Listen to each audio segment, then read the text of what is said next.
মাননীয় স্পিকার, আপনাকে ধন্যবাদ এবং বিশেষ করে আমার দক্ষিণ অঞ্চলের মাননীয় সংসদ সদস্য জনাব নুরুল ইসলাম আমাদের এলাকাকে অ্যাড্রেস করেছেন, সেই জায়গা থেকে তাকেও ধন্যবাদ জানাচ্ছি এবং মাননীয় প্রধানমন্ত্রী আমাদের এই প্রশ্ন তিনি তার বিবেচনায় নিয়েছেন, সেজন্য তাকে ধন্যবাদ জানিয়ে আমার নির্বাচনী এলাকায় ১১২ পটুয়াখালী বাউফল, আমরা আমাদের এলাকা সম্পর্কে বলে থাকি ধান নদী খাল, এই তিন নিয়ে আমাদের বরিশাল।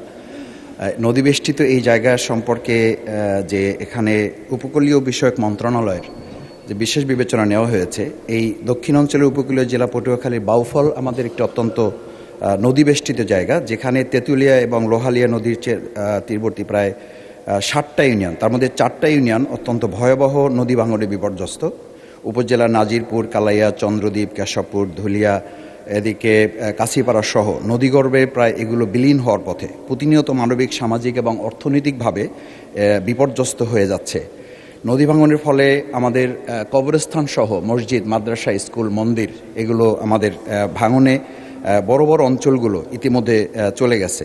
মানবতার জীবনযাপন করছে তারা, হাজার হাজার হেক্টর ফসলি জমি যা ইতিমধ্যে নদীর গর্ভে চলে গেছে। স্থানীয় কৃষক এবং দিনমজুর যারা জীবন জীবিকায় ভয়াবহ প্রভাব ফেলছে মাননীয় স্পিকার, সে জায়গায় আমরা বিশেষভাবে লক্ষ্য করছি যে আমাদের কয়েকটি প্রতিষ্ঠান সহ শিক্ষার্থীদের স্কুলে ছুটে যাওয়ার হার এখন কমে যাচ্ছে। কমিউনিটি হাসপাতাল, স্থানীয় বাজার, এমনকি মানুষের শেষ চিহ্ন কবরও নদীতে বিলীন হয়ে গেছে। গ্রামীণ কাঁচা রাস্তা, কাঁচা পাকা রাস্তা, ভেরিবাঁধ, ওয়াবদা সহ যোগাযোগের অসংখ্য নদী সড়কগুলো নদী ভাঙনের ফলে বিচ্ছিন্ন হয়ে আছে। বিশেষ করে নাজিরপুর, কচুয়া, ডালিমা, নিমদি, তাঁতেরকাঠি এলাকার 7 কিলোমিটার এলাকা একেবারেই ঝুঁকিপূর্ণ অবস্থায় রয়েছে। মাননীয় সদস্য, আমি শেষ যে অনেক ব্যাপক একটা সংক্ষিপ্ত প্রশ্ন করুন। যে সিসি ব্লক এবং র্যাপের মাধ্যমে এই জায়গাটাকে আমাদের যে প্রকল্প এখানে নেওয়া হয়েছে উপকূল বিষয়ক মন্ত্রণালয়ের আওতায় নিয়ে এসে এই সমস্যাগুলোর সমাধানে মাননীয় প্রধানমন্ত্রী তার জায়গা থেকে উদ্যোগ গ্রহণ করবেন কিনা এ বিষয়ে আপনাদের কাছে মাননীয় স্পিকার আপনার মাধ্যমে বিনয়ের সাথে জানতে চাচ্ছি। মাননীয় প্রধানমন্ত্রী। ধন্যবাদ মাননীয় স্পিকার, ধন্যবাদ মাননীয় সংসদ সদস্য আপনার একটি গুরুত্বপূর্ণ প্রশ্নের জন্য। আপনি আপনার এলাকার যেই সমস্যার কথা বলেছেন সেটি শুধু আপনার এলাকার সমস্যা নয়, বাংলাদেশের বহু মানুষ আছে, এমনকি আমার যেটা ডিস্ট্রিক্ট সেই বগুড়াতেও সারিয়াকান্দি অঞ্চলে এইরকম নদী ভাঙনের সমস্যা রয়ে গিয়েছে মাননীয় স্পিকার।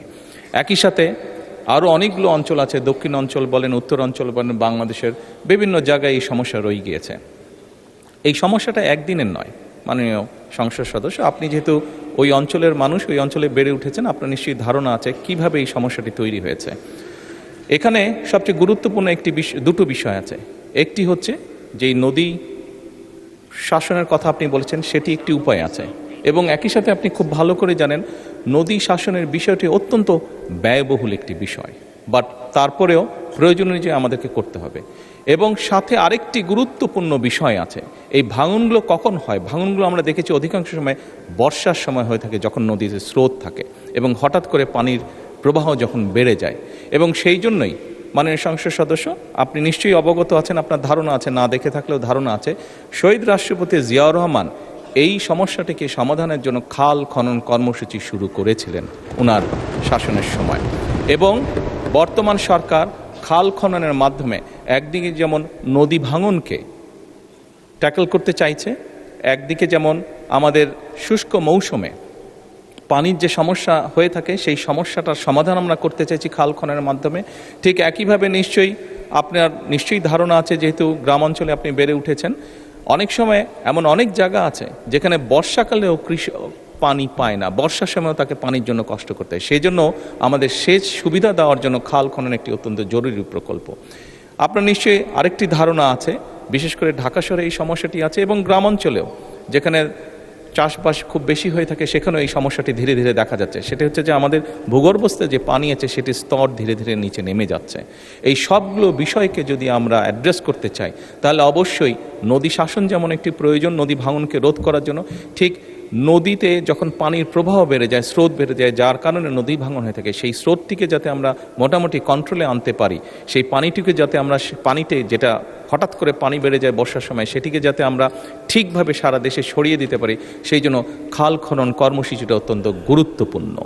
সেই জন্য মাননীয় সংসদ সদস্য, মাননীয় স্পিকার, আমরা নদী শাসনের ব্যাপারে যেরকম আমরা উদ্যোগ গ্রহণ করছি সরকারের পক্ষ থেকে, একইভাবে সামগ্রিকভাবে এই সমস্যাটিকে কম খরচে, যেহেতু বাংলাদেশের জন্য ব্যয়বহুল বিষয় নদী শাসনটিকে কম খরচের জন্য সবচেয়ে বেশি আমাদের জন্য সহজ হচ্ছে খাল খনন, সেটির উপর আমরা গুরুত্ব আরোপ করছি। মাননীয় স্পিকার, ধন্যবাদ।